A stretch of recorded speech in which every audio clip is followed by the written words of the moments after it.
자, 오늘 공부할 내용은 구약, 신약, 개관, 성경 읽는 법입니다. 성경은 읽는 법을 배워야 돼요. 왜냐하면 마가복음 4장에서도 예수님께서 직접 말씀하셨죠. 이 책은 거듭난 사람들이 교제할 때, 즉 성령의 교제 안에서 암호 같은 그런 것이 풀어지면서 이해되도록 기록된 책이다. 즉 그냥 읽으면 이해할 수 없는 걸 목표로 해서 기록된 책이에요. 읽어도 못 알아듣게, 읽어도 이해하지 못하게 기록된 책이에요. 굉장히 특이하죠, 그죠? 암호화되어 있는 거죠. 그래서 읽는 법을 배워야 하는 거예요. 그래서 이제 그 읽는 법, 즉 하나님 말씀들 안에 흐르는 그 해석의 원칙들을 공부하려고 저희가 이제 밀크 시리즈라는 걸 준비해 놨죠. 그래서 여러분 이걸 읽기 전에 밀크 시리즈를 먼저 다 보셔야 이제 이 오늘 성경 읽는 법이 굉장히 쉽게 다가올 것입니다. 물론 그 전에는 복음 세미나를 보시는 게 제일 우선이 돼야 될 거고요.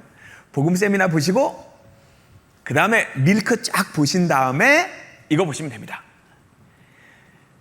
자, 우선 성경은 구약, 신약 이렇게 나누어져 있습니다. 구약은 기원 전에 기록된 책들입니다.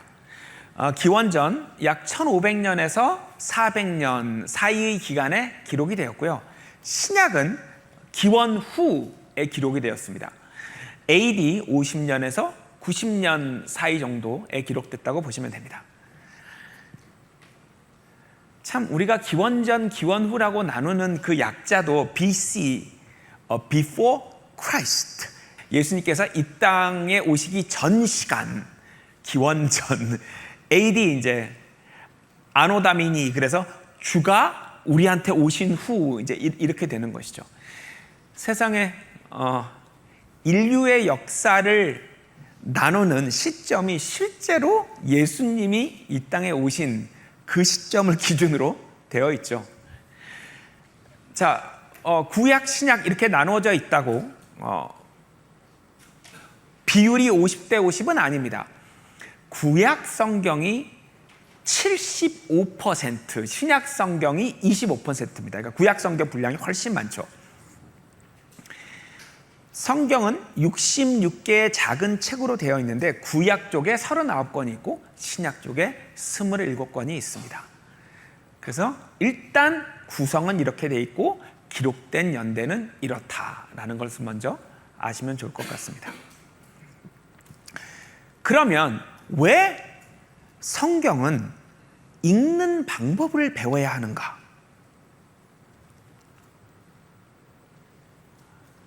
이런 일들 때문입니다.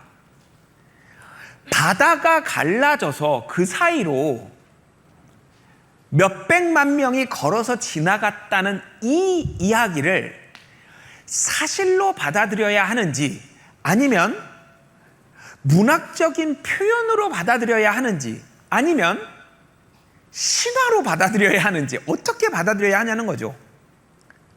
이게 아주 근본적인 문제죠.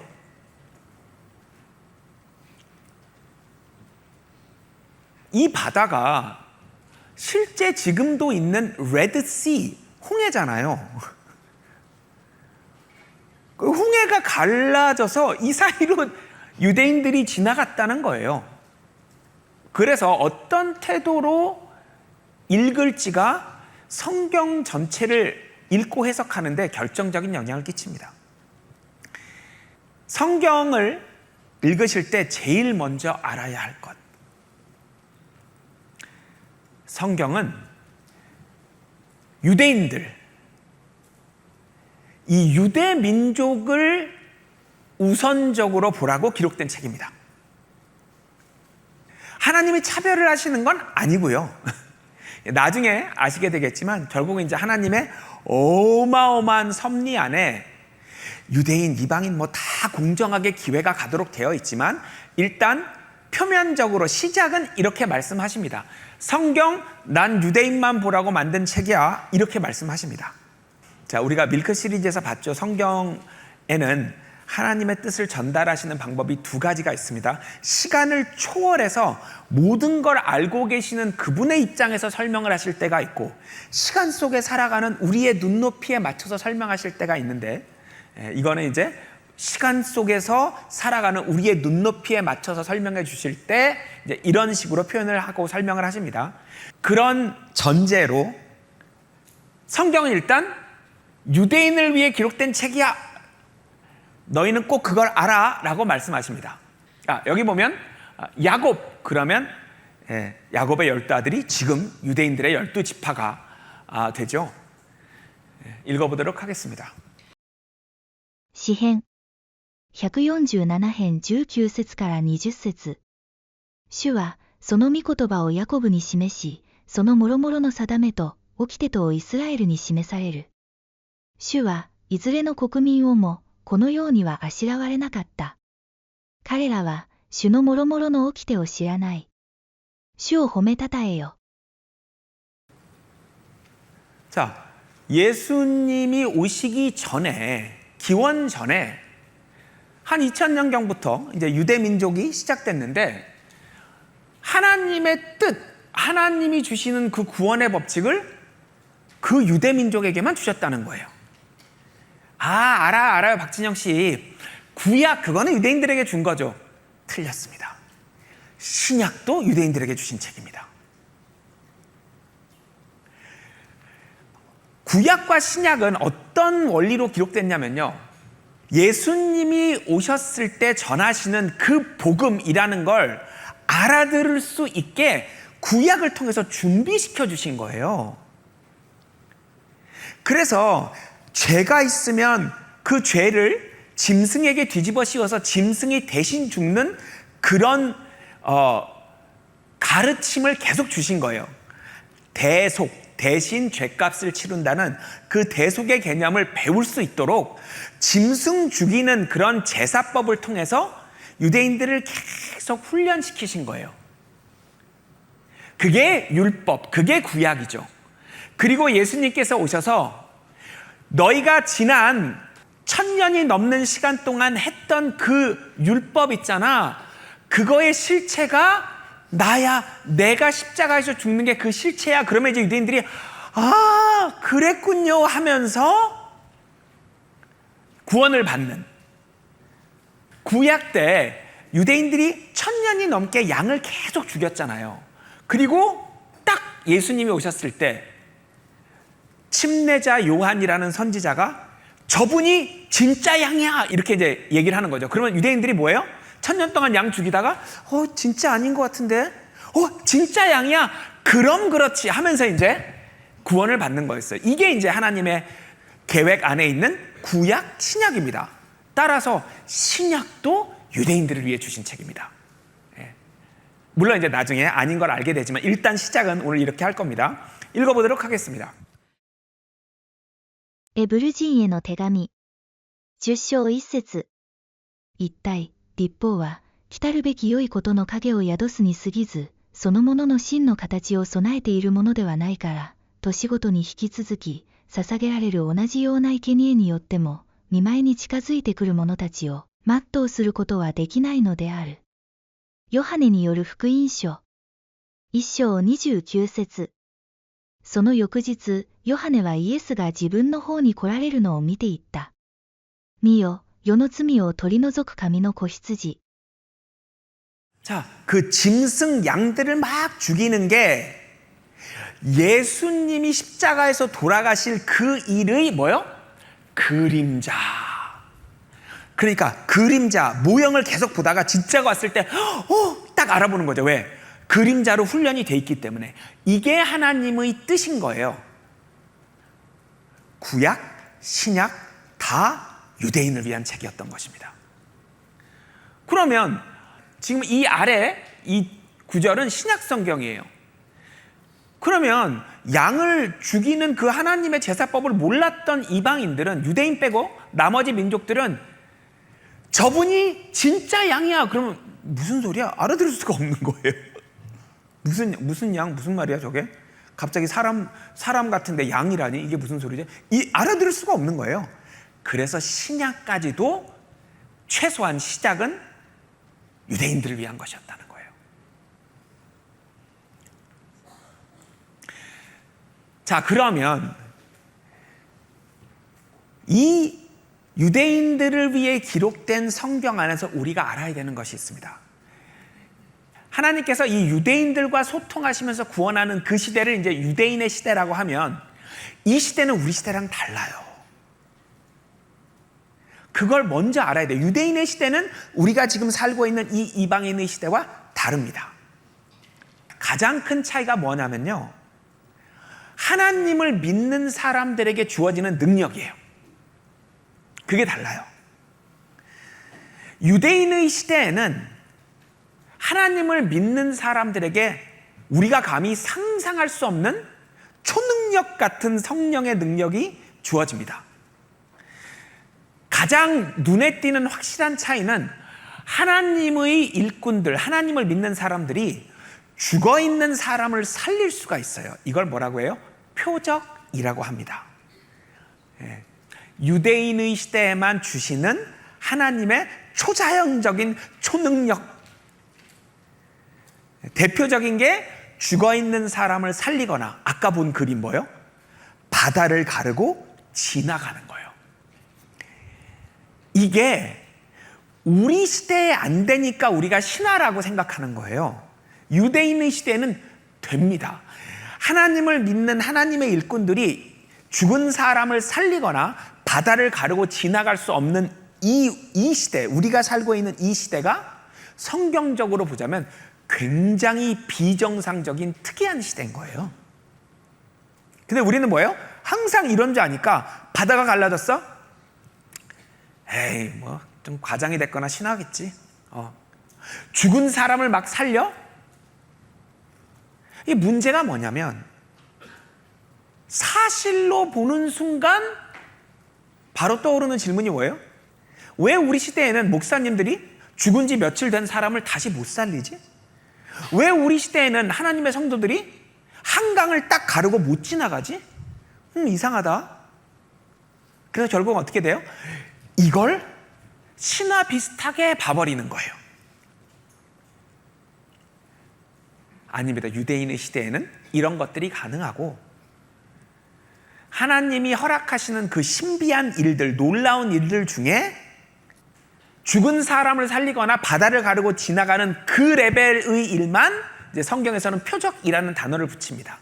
우리 시대에도 신비한 일들은 있지만 이런 일은 못하잖아요. 그죠? 자, 하나님의 성도들에게 주시는 놀라운 능력이 그것뿐이 아닙니다. 죄성을 억제하는 능력, 죄와 싸우는 능력도 지금 우리 시대를 살아가는 성도들, 즉 우리와는 차원이 달라서 죄성을 이겨내는 능력이 엄청나게 뛰어납니다. 자, 여기 보면 초기 교회인데요, 이때만 해도 몇만 명이 모여 있거든요. 최소한 이때 몇만 명이 돈, 재산을 합쳐서 사는데 안 싸웁니다. 그리고 거듭난 사람들이 교제 안에 있으면 아예 죄를 안 짓는 정도의 능력이 주어지는 거예요. 읽어보겠습니다. 使徒行伝4章32節と34節から35節。信じた者の群れは心を一つにし、思いを一つにして一切のものを共有にしていた。それを売り、売ったものの代金を持ってきて使徒たちの足元に置いた。そしてそれぞれの必要に応じて誰にでも分け与えられた。ヨハネの第一の手紙3章15節。あなた方が知っている通り、すべて兄弟を憎む者は人殺しであり、人殺しはすべてそのうちに永遠の命をとどめてはいない。ヨハネの第一の手紙5章18節。すべて神から生まれたものは罪を犯さないことを私たちは知っている。神から生まれた方が彼を守っていてくださるので、悪しき者が手を触れるようなことはない。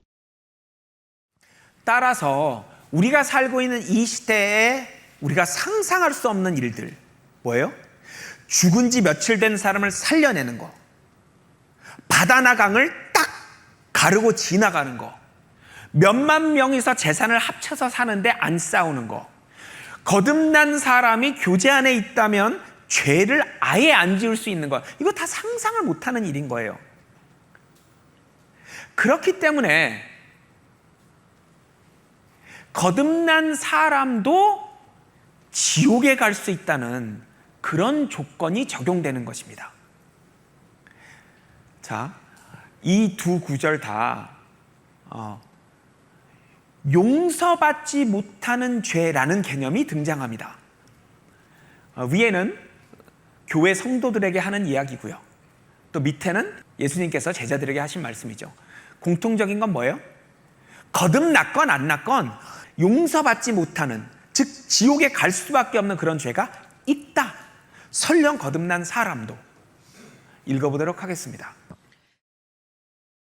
エブル人への手紙10章26節から27節。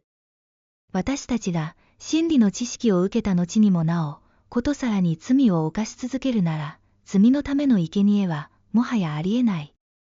ただ、裁きと逆らう者たちを焼き尽くす激しい人を恐れつつ待つことだけがある。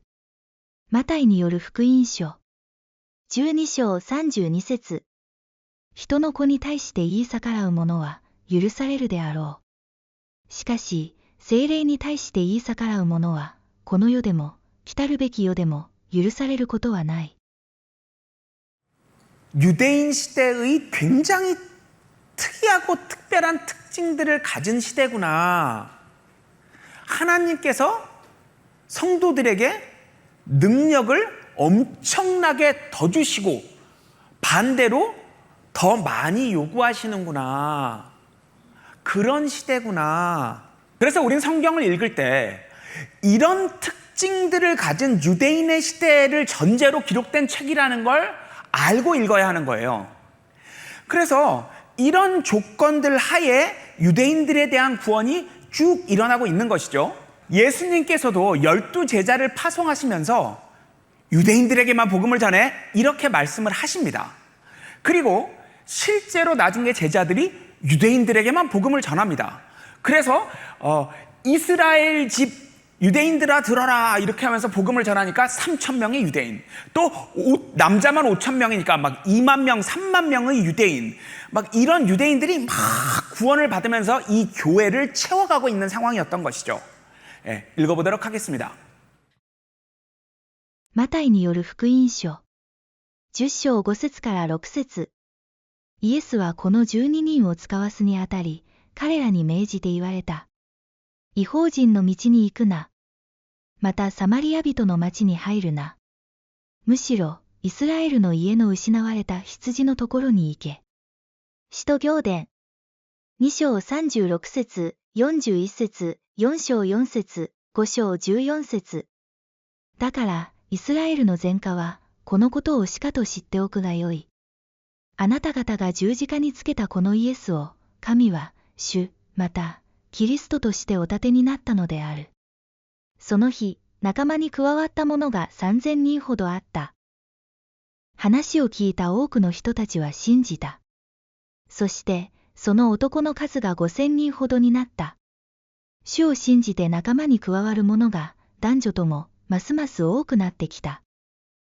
자, 그래서 이렇게 유대인들이 이 교회를 다 채우고 이 교회가 완성이 된다면 이제 7년 환난이 시작되는 것이고 7년 뒤에 예수님께서 감람산에 오시는 거죠. 그러면 이 모든 일이 언제 일어나는 거였어요? 로마 제국 때. 짐승은 누가 될 뻔한 거예요? 로마 황제가 될 뻔한 것이죠. 그러나 유대인들이 슬슬 복음을 거부하기 시작하죠. 자, 사도행전 7장쯤 가니까 이제 막 굉장히 강렬하게 예수님과 복음을 거부하기 시작합니다. 유대인 교회 성도 스테판이 자기 동족 유대인들에게 복음을 전하는데 도무지 듣질 않는 거예요. 여기서 유대인들은 남자아이들에게 하는 그 폭용수술, 그걸로 자신들과 이방 민족, 다른 민족들을 구분했는데 스테판이 그거는 상징일 뿐이야. 눈, 귀, 마음의 할례를 받아야 돼. 거기에 진리를 못 받아들이게 하는 그 육신의 생각, 그 율법에 젖은 그 생각을 뜯어내고 복음을 받아들여야 돼. 너희는 몸에는 할례, 즉 육신의 껍질을 뜯어내는 일을 했지만 너희 마음은 아직도 육신의 껍데기로 쌓여 있어. 이렇게 얘기하니까 이제 죽여버리자 하고 돌로 쳐 죽여버리죠. 읽어보겠습니다. 使徒行伝7章2節51節54節そこでステパノが言った。兄弟たち、父たちよ、お聞きください。私たちの父祖アブラハムがカランに住む前、まだメソポタミアにいたとき、ああ、強情で心にも耳にも割礼のない人たちよ。あなた方はいつも聖霊に逆らっている。それはあなた方の先祖たちと同じである。人々はこれを聞いて、心の底から激しく怒り、ステパノに向かって歯ぎしりをした。 이렇게 해서 유대인들은 참 성도인 스테판을 돌로 쳐 죽이죠. 그리고 이제 하나님께서 자, 이제 이방인들에게 기회가 넘어간다 하시면서 이제 지금 우리 시대, 하나님의 성도들이 죽은 사람을 살려내지 못하는, 바다를 가르고 강을 가르고 지나가지 못하는, 몇만 명이서 재산을 합치면 잘 살기는커녕 싸울 수밖에 없는, 아무리 거듭났어도 완전히 죄성을 억누르지 못하는 이 시대가 시작된 것입니다. 이방인의 시대입니다. 그래서 우리 시대의 복음을 바울이라는 사람을 선정해서 우리 시대에 맞는, 우리 여건에 맞는 구원의 법칙들을 전달하게 하신 거죠. 그걸 성경은 무할례자들, 즉 유대인이 아닌 이방인들에게 전하는 복음이라고 딱 구분을 했던 것이죠.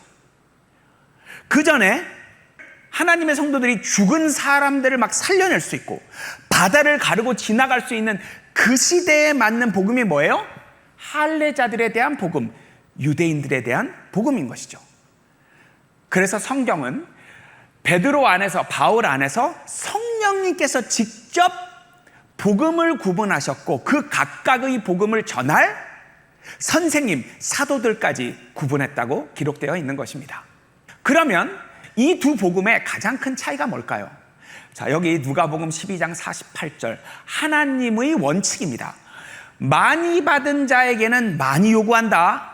즉 유대인 시대의 성도들에게는 지금 우리가 상상할 수 없는 놀라운 영적 능력을 주셨잖아요. 죄성을 싸워 이기는 능력, 바다를 가르는 능력, 죽은 사람을 살려내는 능력. 그렇기 때문에 거듭나는 건 우리 시대와 똑같지만 거듭난 뒤에 행위까지 요구를 하시는 거예요. 거듭난 뒤에도 구원을 잃어버릴 수 있다는 거예요. 우리 시대에는 아니죠. 그게 가장 큰 특징입니다. 자, 두 복음의 구분, 그리고 그 각각 메시지를 전할 메신저들의 구분, 그리고 구분하는 이유 읽어보도록 하겠습니다. ガラテヤ人への手紙2章7節から9節それどころか彼らはペテロが割礼の者への福音を委ねられているように私には無割礼の者への福音が委ねられていることを認めペテロに働きかけて割礼の者への使徒の務めに就かせた方は私にも働きかけて異邦人に使わしてくださったからである。私に賜った恵みを知ってヤコブとケパとヨハネとは私たちは異邦人に行き彼らは割礼の者に行くことになったのである。ルカによる福音書12章48節多く与えられた者からは多く求められ多く任せられた者からはさらに多く要求されるのである。 자, 베드로 안에서 역사하신 그분 누구예요? 성령님이죠. 역시 바울 안에서 성령님이 역사하셔서 복음을 싹 나누고 그걸 전할 사람을 또 싹 나누시고 그들이 각각 이 책 안에 필요한 글들을 남겨놓은 것이죠. 그래서 이 책 안에는 유대인들이 읽어야 할 복음, 이방인들이 읽어야 할 복음이 들어있는데 저자를 이렇게 정확하게 설명해 주신 거죠. 자, 우리가 이제 밀크 시리즈에서 공부를 했죠. 민족을 나눈 거지만 사실은 시대를 나눈 거죠. 전체적으로 보자면 유대인들이 복음을 믿고 받아들일 때는 이방인들이 믿고 받아들일 기회가 없고, 또 지금 우리 시대처럼 이방인들이 복음을 듣고 믿을 때는 유대인들의 눈과 귀가 가려져 있기 때문에 민족을 구분하는 건 사실은 시대를 구분하는 거였구나. 자, 그럼 여기서 당연히 들 수 있는 의문이 뭐예요? 아니, 그러면 유대인들이 다 복음을 받아들였다면 우리 이방인들은 구원받을 기회가 없었던 거잖아. 언뜻 생각하면 맞습니다. 그러나 이렇게 생각을 하셔야 되죠. 하나님께서는 미래를 다 내다보실 수 있고 미래를 내다보시면서 이 계획을 짜신 거잖아요. 그러니까 유대인들이 거부를 안 했으면 우리에게 기회가 안 올 뻔했어, 이게 아니라 유대인들이 거부를 할 것이고 우리 한국인, 이방인들에게 기회가 올 것이라는 걸 아시고 내다보시고 이 계획을 짜신 거죠. 하나님이 세우신 계획대로 우리가 한다는 게 아니라 인간의 중요한 선택은 다 우리가 한 겁니다. 다만 하나님이 그걸 미리 내다보시고 그거에 맞춰서 계획을 짜실 수는 있죠. 자, 오해 없으시길 바랍니다. 예정론 안 됩니다. 자, 이렇게 복음을 구분하고 시대를 구분하는 자세한 방법을 여러분들께 설명해 드린 게 밀크 시리즈입니다. 그래서 밀크 시리즈를 꼭 쭉 보시고 이제 이걸 보시면 굉장히 쉽게 이해하실 수 있을 겁니다. 자, 밀크 시리즈를 보셨다는 전제로 이야기 이어가도록 하겠습니다. 그러면 우리는 바울이 쓴 13통만 공부하면 되는 거야? 그렇지 않습니다. 전부 다 읽고 공부를 해야죠. 다만 우리 시대와 다른 부분들에 대해서 우리가 흔들리거나 헷갈리거나 잘못 오해하지 않겠죠. 이제 시대를 우리가 잘 공부를 하면 예전에 기록된 것들, 즉 구약 성경까지도 지금 우리 시대를 살아가는 우리에게 필요한 교훈들이 잔뜩 들어있다는 거예요. 인내, 위로, 소망 등을 준다는 겁니다. 읽어보도록 하겠습니다. ローマ人への手紙15章4節これまでに書かれた事柄は、すべて私たちの教えのために書かれたのであって、それは聖書の与える忍耐と慰めとによって望みを抱かせるためである。 자, 그래서 성경 66권 전체를 공부해야 하는 것입니다. 자, 구약 먼저 설명드리겠습니다. 구약은 예수님 오시기 전에 기록된 39권, 신약은 예수님 오신 후에 기록된 27권. 구약, 신약 권수 외우는 법 다 아시죠? 3, 9, 27. 네, 구약 39권, 신약 27권입니다. 자, 예수님이 오시기 전에 예수님에 대해서 미리 다 써놓은 거 혹은 그분에 관해서 이해하는데 도움이 되는 것들을 다 써놓은 게 구약입니다. 그래서 예수님께서 오셔서 구약은 다 사실은 나에 대해서 설명해 놓은 거야 이렇게 말씀을 하시죠. 그리고 예수님께서는 실제 본인에 대해서 기록된 그대로 사시다가 탁 돌아가시는 거예요. 예. 그래서 십자가에서 돌아가시기 전에 구약 성경에 본인에 대해서 쓰여진 걸 다 실제로 실천하셨고 하나 남으신 게 있어요. 이게 뭐예요? 시편 69편에 제가 목마르다고 할 때 식초를 줬습니다. 그거 하나를 아직 안 하셔서 그거 하고 구약 성경에 있는 거 다 내가 했다. 그리고 이제 돌아가셨죠. 이게 구약과 신약입니다. 예수님에 대해서 미리 써놓은 거, 그 다음에 그대로 하신 거, 이렇게 생각하시면 됩니다. 읽어보도록 하겠습니다. ヨハネによる福音書5章39節聖書は私について証しをするものである。19章28節から30節イエスは今や万事が終わったことを知って、私は乾くと言われた。それは聖書が全うされるためであった。人々はこの葡萄酒を含ませた海面をヒソプの茎に結びつけてイエスの口元に差し出した。するとイエスはそのブドウ酒を受けて、すべてが終わったと言われ、首を垂れて息を引き取られた。 자, 그러면 창세기부터 다 예수님에 관한 말씀이라는 건데, 문제는 아무리 봐도 예수님이 나와요, 안 나와요? 구약 성경에 안 나옵니다. 하나님께서 이러지 예수님 안 나와요. 근데 왜 예수님 본인의 이야기라고 하시는 거죠? 구약에 예수님이 도대체 어디 나온다는 거냐? 어디 나올까요? 성경 첫 페이지 첫 줄부터 예수님이 등장하십니다.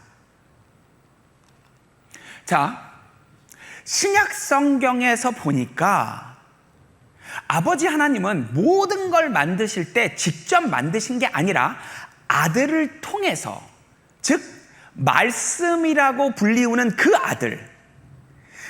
아들을 통해서, 말씀을 통해서 모든 걸 만드셨다고 기록되어 있습니다. 그래서 요한복음 1장, 골로새서 1장에서 보면 모든 창조는 아들을 통해 하셨다, 이렇게 되어 있는 것이죠.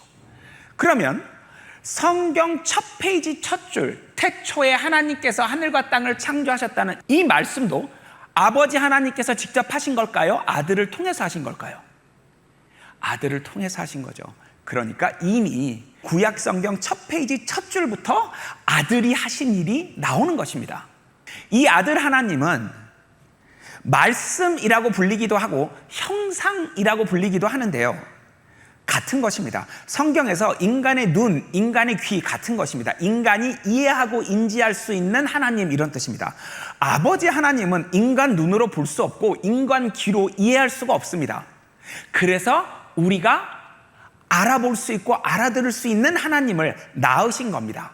물론 아버지 안에 계시다가 나오신 거지 짠 하고 만들어지신 분은 아닙니다. 영원부터 존재하시던 그 아들 하나님이 아버지 안에 존재하고 계시다가 밖으로 나온 것이죠. 자, 아무튼 이 아들 하나님을 말씀이라고 하기도 하고 형상이라고 하기도 하죠. 인간의 귀를 빌어 설명할 때는 그분은 말씀이셔, 이렇게 설명하고, 인간의 눈을 빌어 설명할 때 그분은 형상이셔, 이렇게 설명하시는 겁니다. 자, 그 아들 하나님이 성경 첫 페이지 첫 줄부터 일을 하신 겁니다.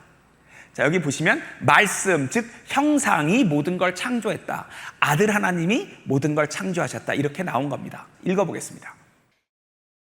ヨハネによる福音書。1章1節、3節、14節。はじめに言葉があった。言葉は神であった。すべてのものはこれによってできた。そして言葉は肉体となり、私たちのうちに宿った。コロサイ人への手紙。1章15節、16節。御子は見えない神の形であって、皆、御子によって作られ。創世記。1章1節。はじめに、神は天と地とを創造された。 창세기 1장에 하늘과 땅을 창조하신 그분이 이제 말씀이라고 불리는데, 그분이 인간처럼 돼서 이 땅에 오셨다. 그게 예수님입니다.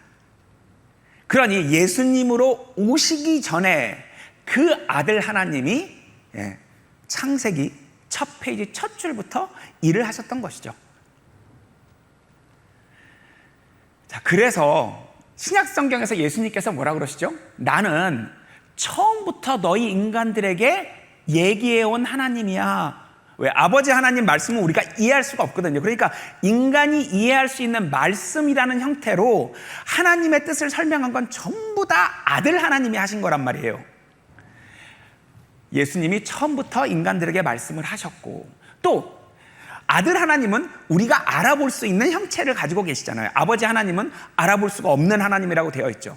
그래서 에덴 동산에서 하나님이 걸으셨고 그분이 말씀하셨다. 이거 다 아버지 하나님이에요? 아들 하나님이에요? 네, 아들 하나님이죠. 네. 자, 야곱이 하나님과 대면해서 막 싸웠다. 이건 누구예요? 야곱이 알아보고 싸운다. 이건 아버지 하나님이 아닌 거예요. 아들 하나님이죠. 예. 또 여기 출애굽기 24장에 보면 하나님이 발을 보여주셨다. 아버지 하나님은 인간이 볼 수 있는 발 그런 거 없는 분이세요. 이것도 그러면 아버지일까요? 아들일까요? 네, 아들이죠. 그래서 이 하나님이 전부 다 나중에 예수님으로 오시는 그 아들 하나님이셨구나. 네, 알 수 있는 것이죠. 읽어보겠습니다. ヨハネによる福音書8章25節イエスは私がどういうものであるかは初めからあなた方に言っているではないか。創世記3章8節日の涼しい風の吹く頃、その中に主なる神の歩まれる音を聞いた。32章24節30節ヤコブは一人、後に残ったが、一人の人が夜明けまで彼と組打ちした。私は顔と顔を合わせて神を見たが、なお生きている。出エジプト記24章10節そして彼らがイスラエルの神を見ると、その足の下にはサファイアの敷石のごときものがあり。 자, 물론 창세기 이제 1장부터 11장까지는 유대인이 안 나오지만 이제 12장 아브라함이 등장하면서부터 사실은 이제 유대인이 주인공이 되죠. 그러니까 구약 성경의 대부분은 유대인들을 주인공으로 선택하셔서 이야기를 진행시키십니다. 근데 여기 보면 유대인을 선택한 이유는 그들이 인구가 적어서 이렇게 정확하게 쓰여 있습니다. 특별히 하나님께서 우리보다 유대인을 더 사랑하셔서가 아닙니다. 읽어보겠습니다. イザヤ書43章10節12節あなた方は我が証人、私が選んだ我がしもべである。私は先に告げ、かつ救い、かつ聞かせた。新明記7章6節から7節あなたは、あなたの神、主の聖なる民である。主があなた方を愛し、あなた方を選ばれたのは、あなた方が、どの国民よりも数が多かったからではない。あなた方はよろずの民のうち、最も数の少ないものであった。 유대인을 더 사랑하신 게 아니라 하나님의 가르침을 인간에게 전해주시는데 주인공으로 쓰신 거구나. 그들에게 특별히 천국에 가는 더 좋은 길을 열어주신 게 아닙니다. 예. 자, 아무튼 유대인을 택하셨죠. 그리고 그 유대인들과 하나님이 어떤 약속을 체결하는 겁니다. 그걸 옛날에 체결한 약속, 그래서 구약이라고 하는 겁니다. 그 구약은 모세를 통해 주어진 몇백 가지의 규범들입니다. 그 중에서 제일 중요한 게 뭐냐면 죄를 없애는 방법이에요. 왜? 나중에 하나님 나라에 가려면 죄가 없어야 가거든요. 죄가 하나도 없는 완전한 상태여야 갑니다. 그렇기 때문에 죄를 없애는 것이 가장 중요한 건데요. 하나님께서는 그 죄 없애는 방법을 여러 가지로 말씀해 주십니다. 죄들의 종류를 쫙 나열해 주신 다음에 죄를 지었을 때 어떻게 없애야 하는지 당연히 짐승을 대신 죽임으로써 죄를 없애는 그 방법을 설명해 주십니다. 그게 구약입니다. 자, 성경의 두 번째 책인 출애굽기 24장에서 이 구약이 체결됩니다. 실제 구약을 체결하는 순간은 이때입니다. 이것 때문에 39권을 구약이라고 부르는 겁니다. 구약의 조건은 뭐냐면요. 모든 법규를 완전하게 언제나 지키겠습니다. 라는 약속이에요. 읽어보겠습니다. 出エジプト記24章3節7節から8節モーセは来て、主のすべての言葉とすべての掟とを民に告げた。民は皆、同音に答えていった。私たちは、主の仰せられた言葉を皆、行います。そして契約の書を取って、これを民に読み聞かせた。すると、彼らは答えていった。私たちは、主が仰せられたことを皆、従順に行います。そこでモーセは、その血を取って、民に注ぎかけ、そして言った。見よ、これは主が、これらのすべての言葉に基づいて、あなた方と結ばれる契約の地である。 이 피는 짐승들을 죽인 피입니다. 근데 하나님과 유대인 사이에 그 죄를 씻는 약속이 뭐냐면 짐승을 대신 죽이면 이미 저지른 옛날 죄를 용서해 주신다는 겁니다. 미래 앞으로 지을 죄를 용서해 주시는 약속은 하나도 없습니다. 이 구약에는. 그러니까 어떻게 돼요? 짐승을 죄질 때마다 또 죽여야 되는 거예요. 계속. 왜? 미래 죄를 미리 용서받지 못하거든요. 저질러 놓은 죄만 용서받기 때문에 죄 지을 때마다 짐승을 계속 죽여야 되는 거예요. 근데 그걸 완벽하게 하겠다고 약속을 한 겁니다. 근데 하나님께서는 사실 그걸 지킬 수 없는 걸 알고 계셨고, 그럼에도 불구하고 주신 이유는 그 대속의 개념을 배우라고 주신 겁니다. 대신 벌받는, 짐승이, 다른 생명이 나 대신 벌받는 그런 대속의 개념을 알려주시려고 한 거죠. 그래서 예수님이 오시면 이제 알아보는 게 본질이었죠. 그리고 이제 예수님께서 말씀하시죠. 그거 해보니까 못 지키는 거 알겠지? 그리고 못 지키는 거, 못 지킬 때마다 짐승 죽인다고 해도 완전히 죄가 없는 의인이 될 수는 없는 거 알겠지? 그래서 내가 왔어. 이게 이제 하나님이 준비해 놓으신 복음이죠. 여기 보면 이제 희생제물이 짐승을 대신 죽이는 거죠. 그거 계속 죽여서 하나님 나라에 갈 수 없잖아. 그죠? 그걸 깨달은 사람들, 뭐예요? 야, 나 죄인이네. 어쩔 수 없는 죄인이구나. 이걸 깨달은 사람들을 만나려고 오신 거예요, 예수님께서. 근데 충격적으로 뭐예요? 너무나 많은 유대인들이 자기가 짐승을 죽이는 그걸 완벽하게 했기 때문에 죄가 없는 의인이 될 수 있다고 믿고 있는 거예요. 그럼 뭐예요? 참형상이 필요가 없어요. 모형을 가지고 이미 의인이 될 수 있다고 생각을 하기 때문에 참형상이 필요 없는 거예요. 그림자로 하나님 나라에 갈 수 있다고 믿고 있기 때문에 예수님이 필요가 없는 것이죠. 짐승 죽여서 천국 갈 생각을 하고 있는 거예요, 다. 읽어보도록 하겠습니다. エブル人への手紙10章1節一体律法は来たるべき良いことの影を宿すに過ぎず、そのものの真の形を備えているものではないから、年ごとに引き続き捧げられる同じような生贄によっても御前に近づいてくる者たちを全うすることはできないのである。マタイによる福音書9章12節から13節イエスは、丈夫な人には医者はいらない。いるのは病人である。私が好むのは憐れみであって生贄ではないとはどういう意味か学んできなさい。私が来たのは義人を招くためではなく罪人を招くためである。 그림자, 희생제물, 제사, 이게 구약입니다. 참형상, 좋은 소식, 자비, 이게 신약인 거예요. 구약을 통해서 한계를 느껴서 불안해하고 있고 자기가 죄인의 신분을 벗어날 수 없다는 걸 깨닫고 절망하고 있는 그들에게 신약이 주어지는 거였는데, 이것이 구약과 신약을 통해서 하나님께서 하시려고 했던 구원입니다. 자, 그럼에도 불구하고 신약까지 가지 않고 구약 시대에 살았던 사람들은 어떻게 구원을 받았느냐? 미리 신약을 보여주십니다.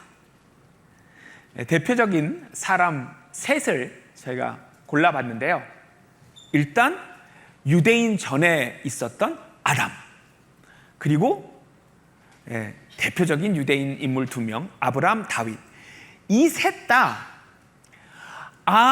나중에 예수님께서 오셔서 이 짐승들처럼 대신 벌을 받아주시는구나 라는 걸 본 거예요. 어떻게? 하나님께서 성령을 통해 보여주셨죠.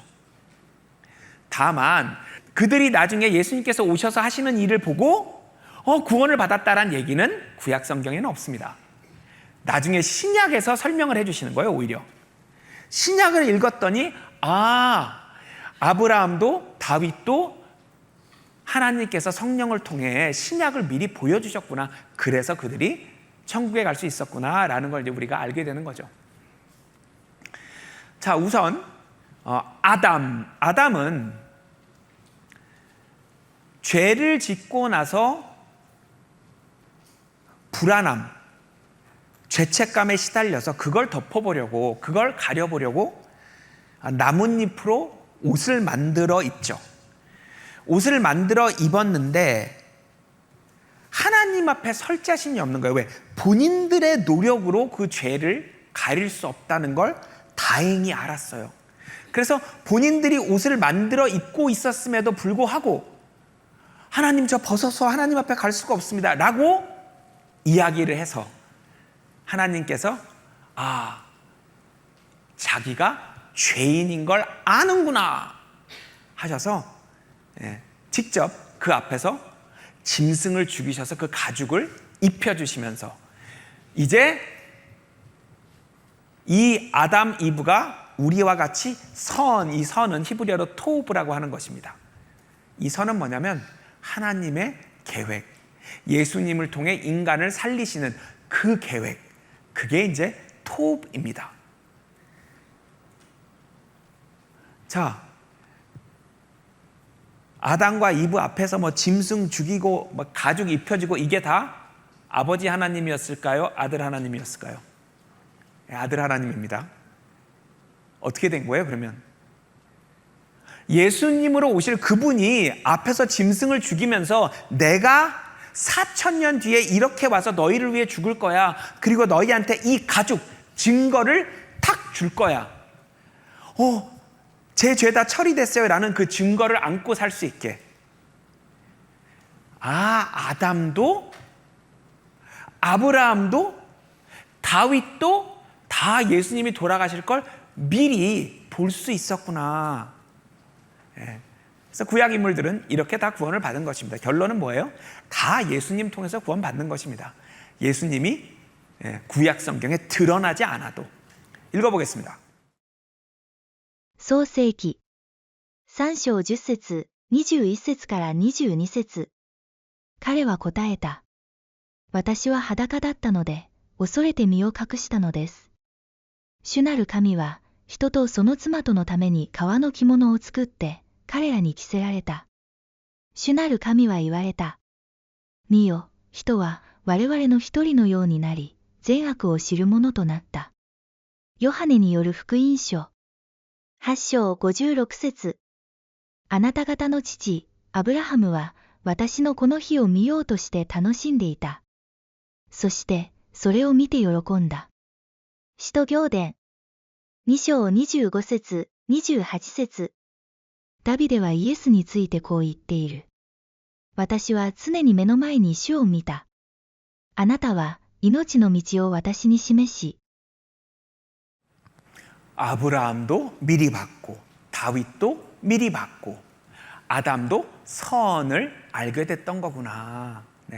위에 그 선악과에 관한 이야기는 따로 강의를 해놓은 게 있으니까요. 찾아보시면 됩니다. 자, 그래서 예수님께서는 구약 성경 그거 다 내 얘기였어 라고 반복적으로 말씀을 하시는 겁니다. 우선 누가복음 읽어보겠습니다. ルカによる福音書。24章44節。モーセの律法と預言書と詩編とに私について書いてあることは必ずことごとく成就する。 구약 성경을 나누는 방법은 여러 가지 방법이 있습니다. 유대인 전통에 따라 나눌 수도 있고, 근데 오늘 저희가 택한 방법은 그냥 역사의 흐름대로 쫙 사실을 써놓은 역사서들이 있고요. 그 다음에 문학 작품들이 있고요. 그 다음에 예언서, 물론 예언서에도 역사가 포함되어 있지만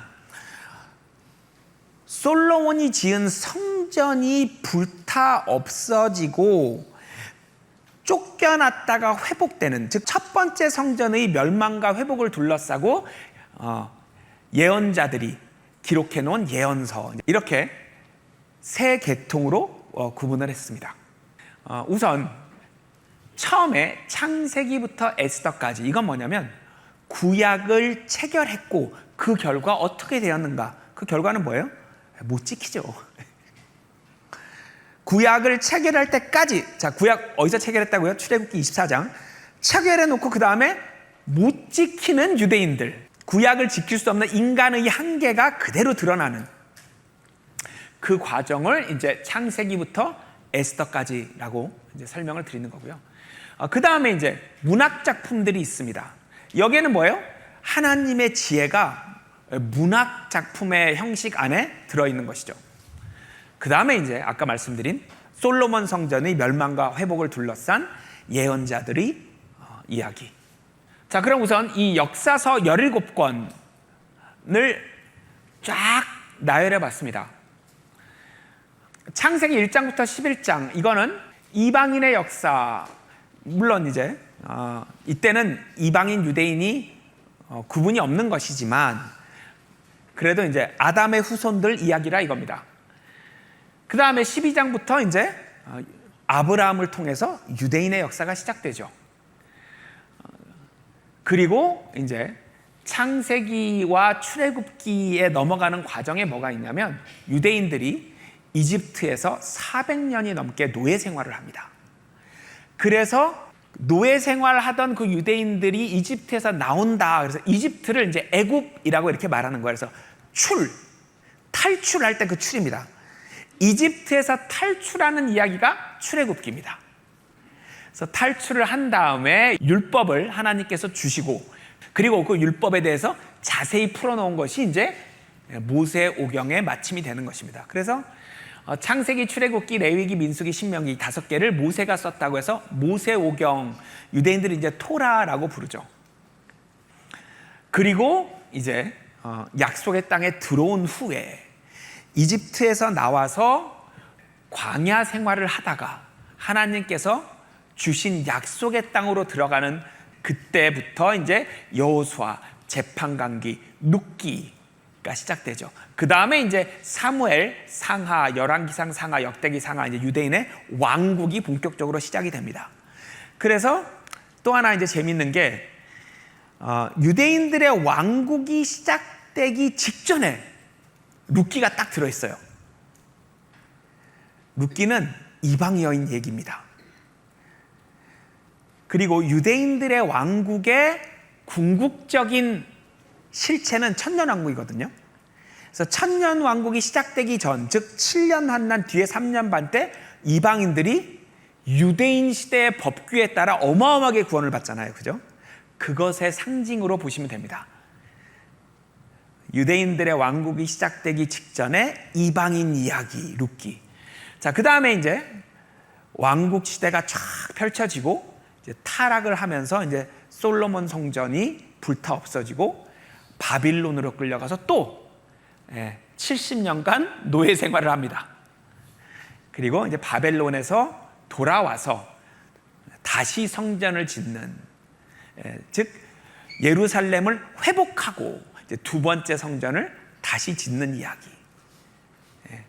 이게 이제 구약에 나오는 유대인의 역사입니다. 구약 성경의 가장 큰 사건 2개. 출애굽, 출바빌론입니다. 이집트에서 유대인들 대충 한 200만 명 정도 될 겁니다. 그들이 나오는 일. 또 바빌론에서 나오는 일. 이것이 결국은 무엇의 예표이며 무엇의 그림자, 무엇의 상징인가를 알면 엄청난 교훈을 얻을 수가 있습니다.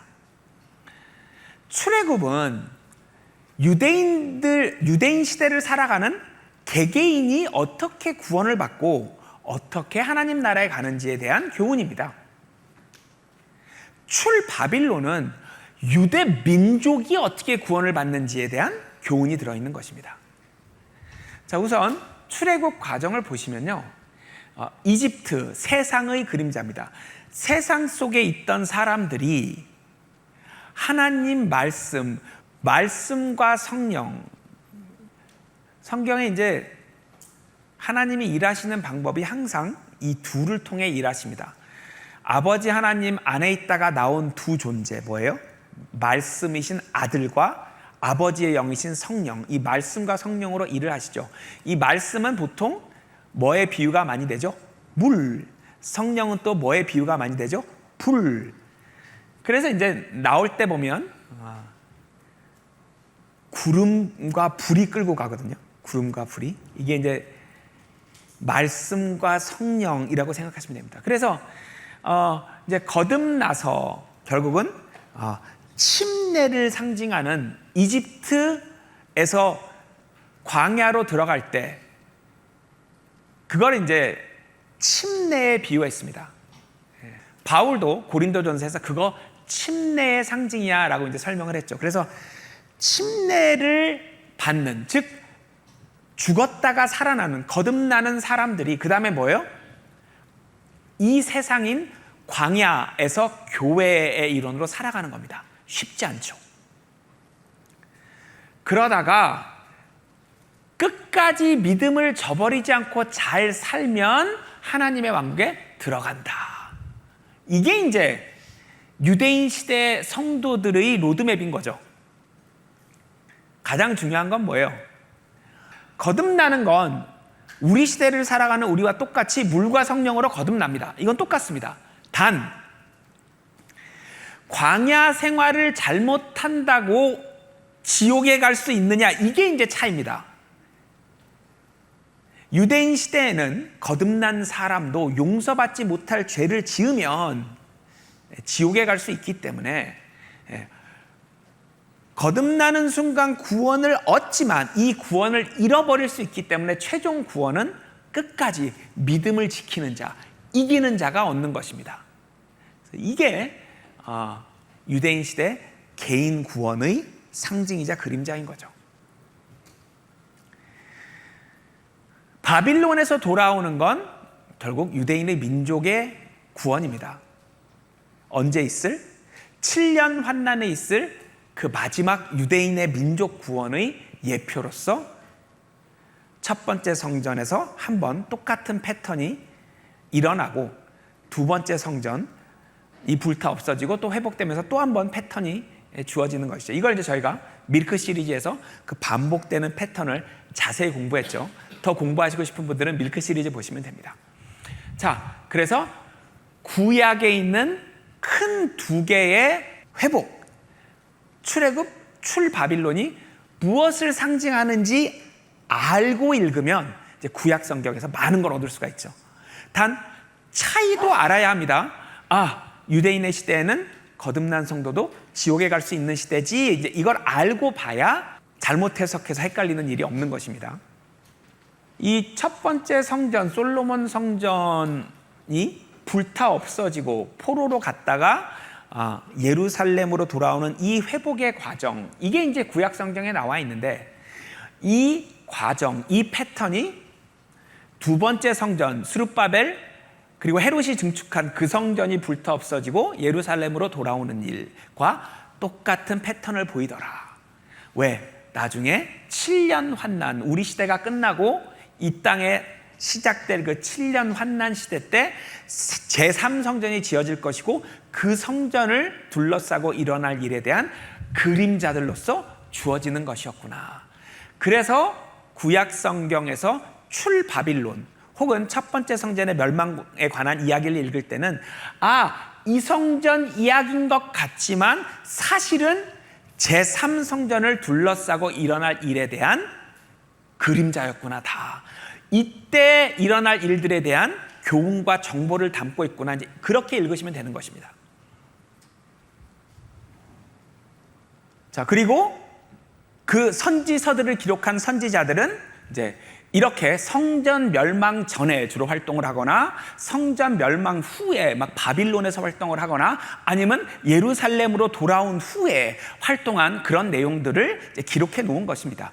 아무튼 모두 첫 번째 성전의 멸망과 회복을 둘러싸고 예언들을 해놓은 것이죠. 단 실제로 그 모든 것이 구현되고 완벽하게 실현되는 것은 7년 환난 제3성전을 둘러싸고 일어나는 것이죠. 네. 첫 번째 성전 이야기 같지만 제3성전 얘기고, 예수님께서도 두 번째 성전이 불타 없어지는 말씀을 하신 것 같지만 사실은 7년 환난 제3성전 때 그 모든 것들이 이루어지듯이요. 자, 이것이 구약입니다. 그리고 나서 이제 신약이 주어집니다. 그건 하나님께서 미리 유대인들께 약속하셨던 것이었죠. 구약을 가지고 유대인과 결혼을 했었는데 이 결혼이 깨졌다는 겁니다. 왜? 아내가 음행을 해서, 간음을 해서, 세상과 타협을 해서 하나님과의 약속을 깬 거죠. 사실은 지킬 수 없는 것이었죠. 그래서 다시 결혼할 거야, 새로운 약속으로 다시 결혼할 거야, 신약에 대한 예고였죠. 읽어보겠습니다. エレミヤ書31章31節から32節。主は言われる。見よ、私がイスラエルの家とユダの家とに新しい契約を立てる日が来る。この契約は私が彼らの先祖をその手を取ってエジプトの地から導き出した日に立てたようなものではない。私は彼らの夫であったのだが、彼らはその私の契約を破ったと主は言われる。 그래서 신약을 통해서 다시 결혼하실 계획이 있으셨던 거예요. 왜? 신약은 진짜로 사람을 의인으로 만들 수 있거든요. 구약은, 모세의 율법은 절대로 사람을 의인으로 만들 수 없고 그 결혼을 유지시켜 줄 수가 없습니다. 신약은 가능합니다. 그래서 예수님이 오시기 700년 전에 나 너희랑 결혼할 거야 라는 예언들이 있었던 것이고, 그 신약을 결국 이루시는 것이죠. 십자가에서. 자, 아까 말씀드렸다시피 여기 예수님께서 십자가에서 돌아가실 때 구약 성경을 성취하신 거라는 그런 이야기입니다. 읽어보도록 하겠습니다. ヨハネによる福音書19章28節から30節。イエスは今や万事が終わったことを知って、私は乾くと言われた。それは聖書が全うされるためであった。人々はこのブドウ酒を含ませた海面をヒソプの茎に結びつけてイエスの口元に差し出した。するとイエスはそのブドウ酒を受けて、すべてが終わったと言われ、首を垂れて息を引き取られた。ホセア書2章19節。私は永遠にあなたとちぎりを結ぶ。すなわち正義と公平と慈しみと憐れみとをもってちぎりを結ぶ。 자, 여기 요한복음 19장에서 딱 하나 아직 안 하셨다. 시편 69편에 있는 거 그거 하나 안 하셨기 때문에 그걸 하신 후에 구약에 있는 모든 예언 다 이루었다고 예수님께서 말씀하시고 떠났단 말이에요. 그러면 구약에는 결혼하겠다는 말씀이 있었고, 그것도 새로운 약속을 기반으로 다시 결혼하시겠다는 약속이었기 때문에 이제 이렇게 교회가 탄생한 것입니다. 예수님께서 부활하시고 40일 동안 가르치시고 떠나신 다음에 10일 뒤에 성령이 오셔서 이제 그 아내가 될 교회를 만드는 것이었죠. 자, 여기까지도 누구한테 말씀하시는 거였죠? 하나님께서 유대인들에게. 자, 그래서 이 교회가 유대인들로 다 채워지면 이제 환난에 들어갈 거였다. 즉 그 당시에 있는 그 성전이 제3성전이 되면서 이제 환난에 들어가고, 로마 제국일 때 7년 환난이 있고 7년 뒤에 예수님이 오시는 거죠. 이게 다 로마 제국에서 일어날 뻔한 일이죠. 로마 황제가 짐승이 될 뻔했고. 그래서 이 교회가 예수님 오시면 하나님께서 유대인들에게 약속하신 그 제사장들의 왕국, 천년 왕국 때 예수님의 동료 제사장들이 돼서 함께 통치하고 새하늘 새 땅에서는 신부가 돼서 함께 다스리면 되는 것이었습니다. 그래서 유대인들이 예수님과 복음을 거부하기 전까지는 이 계획이 진행될 수밖에 없는 것이죠. 지금 이 계획대로 잘 가고 있는 것입니다. 이대로 계속되면 이제 뭐예요? 7년 환난 시작되고 7년 뒤에 예수님 오시고 예수님이 로마 제국을 무너뜨리고 천년왕국, 제사장들의 왕국을 시작하시면 이 교회 성도들이 예수님과 함께 제사장하고 나중에 새하늘 새 땅에서 신부하고 이렇게 되면 되는 것입니다. 그러나 앞에서 우리가 공부했듯이 하나님의 백성, 즉 유대인들이 예수님을 거부하는 일이 일어났고, 그래서 지금 이 시대 유대인들은 오히려 예수님을 믿지 않고 신약 성경을 믿지 않고 우리 한국인들, 미국인들, 유럽인들이 이제 믿고 있는 이 상황, 이 시대가 시작된 것입니다. 읽어보도록 하겠습니다. ヨハネによる福音書。1章11節から12節。彼は自分のところに来たのに、自分の民は彼を受け入れなかった。しかし、彼を受け入れた者、すなわち、その名を信じた人々には、彼は神の子となる力を与えたのである。 그러나 이제 유대인들이 복음을 거부하면서 이 교회가 멈춰버립니다. 그래서 우리가 대신 들어가게 된 것이죠. 유대인들이 아닌 우리가 들어가다 보니 제사장 역할은 못하게 된 것입니다. 그래서 유대인들이 복음을 거부하니까 이제 우리에게 기회가 왔다. 이렇게 성경은 설명해 주고 있고요. 그러나 우리 시대가 끝나면 다시 한번 유대인들에게 기회가 온다. 이렇게 되어 있는 것입니다. 그게 물론 미래에 있을 7년 환난이고요. 읽어보도록 하겠습니다. 使徒行伝13章45節から46節。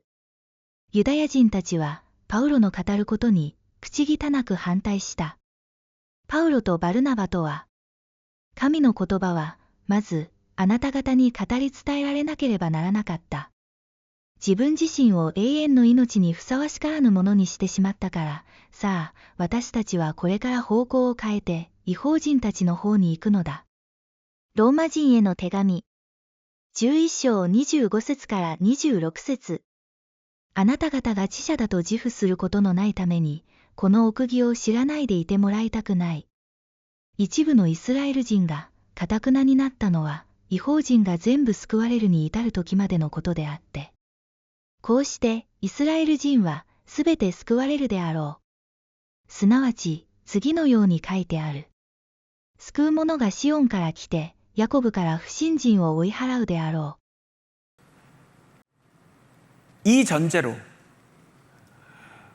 사도행전 2장에 성령이 내린 그 오순절 때 만들어지는 교회가 새하늘 새 땅에서 예수님의 아내가 될 뿐더러 그 전에 있을 천년왕국에서는 예수님의 동료 제사장들이 되는 그 유대인을 향한 구원의 계획, 이걸 전제로 성경이 기록되어 있는 것입니다. 근데 이제 유대인들이 이 교회를 안 들어오니까 사도행전 7장, 8장 가면서 막 유대인들이 막 예수님을 거부하고 복음을 거부하는 게 이제 그게 다라고 이제 사도행전 9장에서 하나님께서 바울이라는 인물을 콕 찍어서 그가 우리 시대의 복음, 즉 갈라디아서의 표현에 따르면 무할례자들에 대한 복음을 전하기 시작하는 것입니다. 처음에는 유대인들에게도 열심히 전했지만 결국 유대인들은 듣지 않아서 이방인들에게만 전하게 되는 것입니다. 그러면 천년왕국에서 제사장 역할, 새하늘 새 땅에서 신부 역할 둘 다 하라고 만들어졌던 교회가 대부분 이방인들로 채워졌기 때문에 제사장 역할을 못하게 된 거예요. 그래서 이 교회는 제사장 신부 교회에서 제사장 부분이 떨어져 나가고 신부 교회가 돼버린 거고, 우리 시대가 끝나면 하나님께서 유대인들에게 마지막으로 한 번 더 주시는 기회, 7년 환난 때 그 제사장 교회가 만들어지는 것이죠. 7년 환난 교회가 천년 왕국에서 동료 제사장 역할을 하고, 우리 시대 교회는 새하늘 새 땅에서 신부 역할을 하게 되는 것이죠. 그래서 이 사도행전 9장에서 바울이 예수님께 직접 우리 시대에 전해야 되는 복음을 들었다고 되어 있습니다.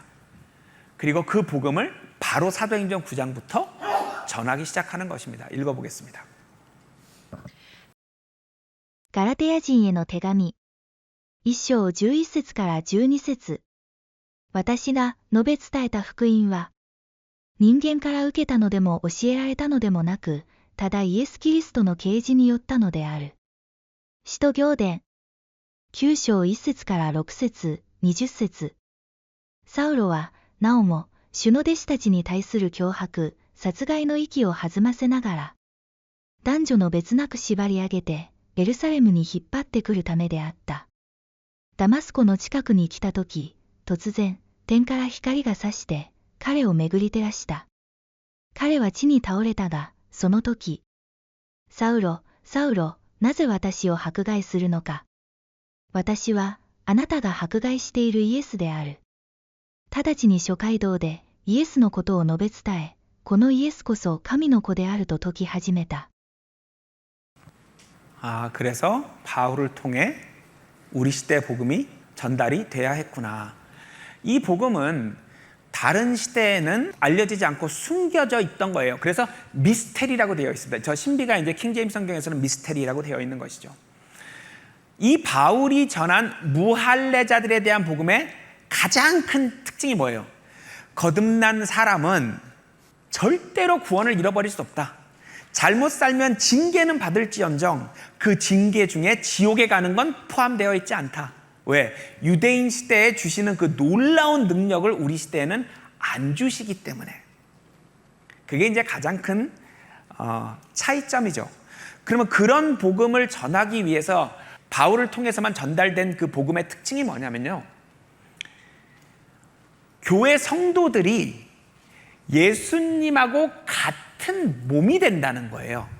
성도들이 예수님의 몸, 개별적으로는 그의 지체가 된다는 이게 바울이 전한 복음, 이방인 시대 복음의 핵심입니다. 바울이 쓴 열쇠통 바깥에 나머지 성경 53권에는 단 한 번도 교회가 성도들이 예수님의 몸이다 라고 말하지 않습니다. 그런 개념조차 나오지 않습니다. 그게 가장 큰 특징이죠. 왜? 예수님의 몸이 된다는 건 예수님과 합쳐서 한 사람이 된다는 거기 때문에 사람으로 심판을 받지 않는다는 겁니다. 박진영이 박진영이라는 사람으로 심판을 받지 않는다는 거예요.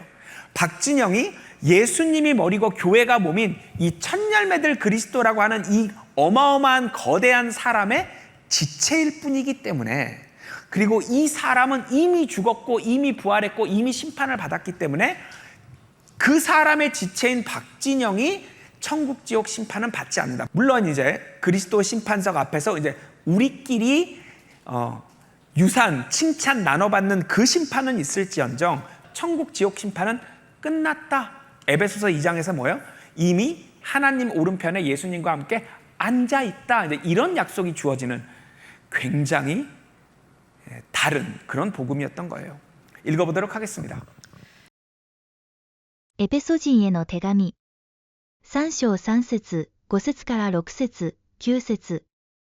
すなわち私は啓示によって奥義を知らされたのである。この奥義は今は御霊によって彼の聖なる使徒たちと預言者たちとに掲示されているが、前の時代には人の子らに対してそのように知らされてはいなかったのである。それは異邦人が福音によりキリストイエスにあって私たちと共に神の国を継ぐものとなり、共に一つの体となり、共に約束に預かるものとなることである。さらにまた、万物の作り主である神の中によよ隠されていた奥義に預かる務めがどんなものであるかを明らかに示すためである。 자, 바울에게 열린 미스테리, 또 바울 사신 바깥에 있는 복음, 전부 다 예수님께서 우리 죄값을 치러주셨다라는 건 공통적입니다.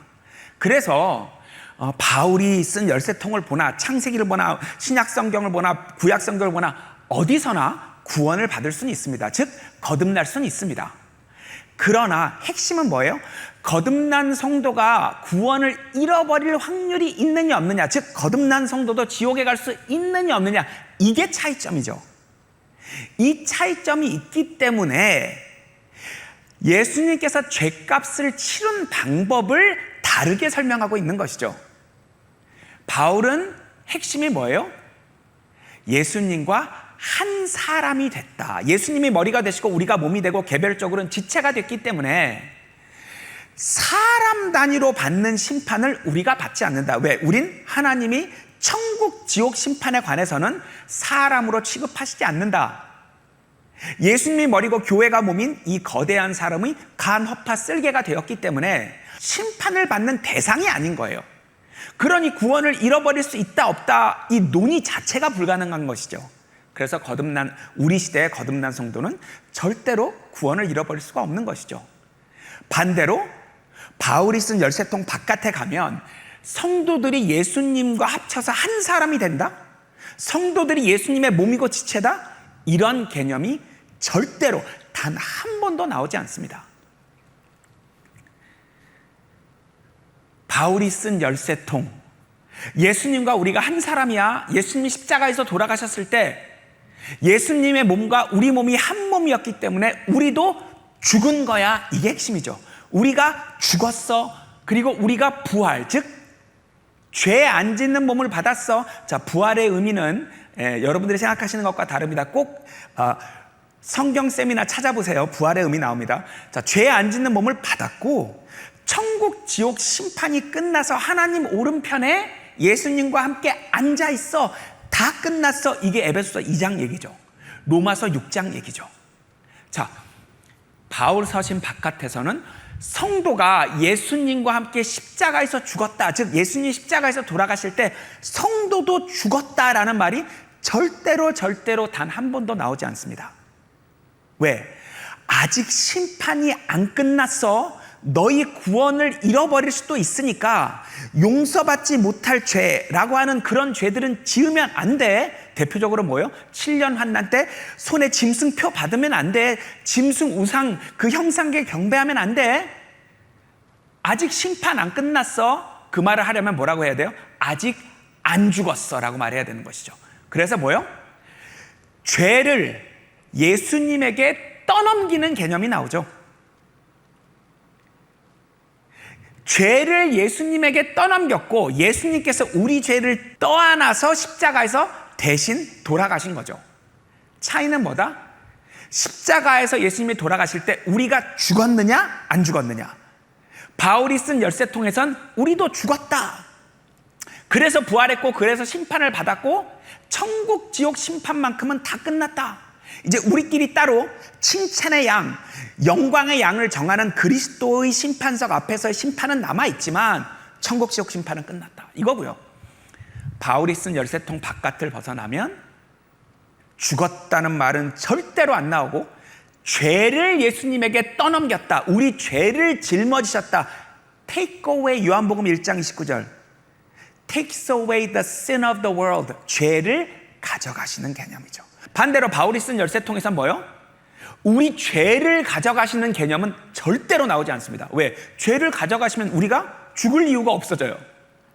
자, 그 차이입니다. 자, 자세한 내용은 밀크 시리즈 3, 4, 5, 6, 7, 8을 보시면 됩니다.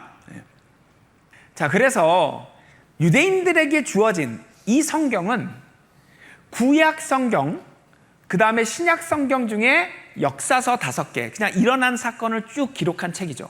그 다음에 뭐예요?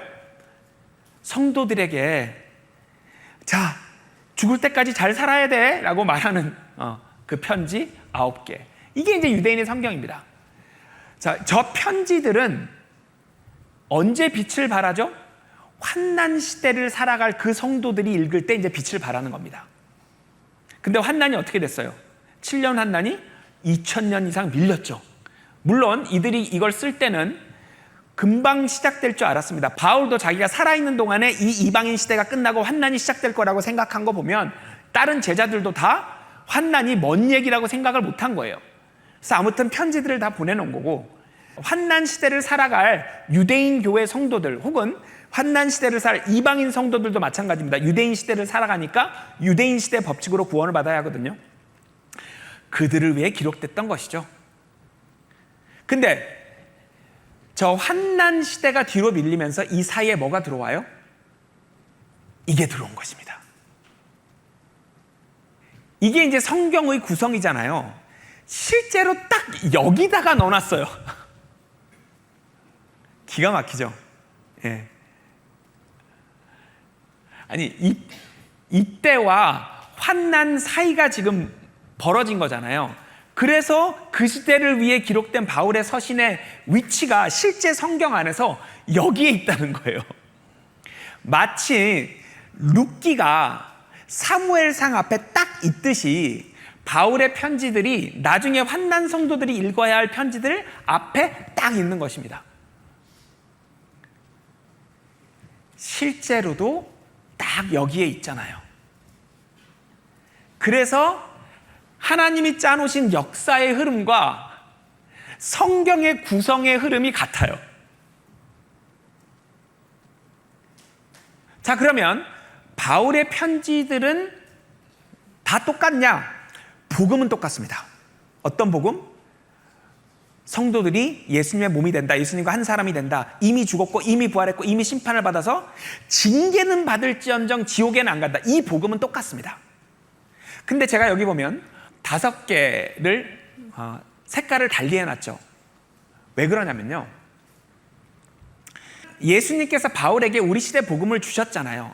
바울은 그 복음을 유대인에게도 계속 전했습니다. 그리고 유대인 중에도 그걸 믿는 사람들이 있었던 거예요. 그러면